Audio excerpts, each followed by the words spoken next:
ঢাকা বিশ্ববিদ্যালয়ে বুধবার 15 অক্টোবর পালন করা হয়েছে শোক দিবস। 1985 সালের এই দিনে বিশ্ববিদ্যালয়ের জগন্নাথ হলের অনুদ্বৈপায়ন ভবনের টেলিভিশন কক্ষের ছাদ ধসে প্রাণ হারান 26 জন ছাত্র, 14 জন অতিথি ও কর্মচারী সহ মোট 40 জন।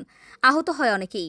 দিনটি স্মরণে বিশ্ববিদ্যালয় প্রশাসনের আয়োজনে নানা কর্মসূচির মধ্য দিয়ে পালিত হয় শোক দিবস।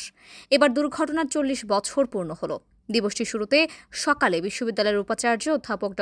নিয়াজ আহমদ খানের নেতৃত্বে শিক্ষক, শিক্ষার্থী, কর্মকর্তা ও কর্মচারীরা জগন্নাথ হল স্মৃতিসৌধে পুষ্পস্তবক অর্পণ করেন। এরপর সকাল 8টায় জগন্নাথ হল অক্টোবর স্মৃতি ভবনের টেলিভিশন কক্ষে আয়োজিত হয় আলোচনা সভা।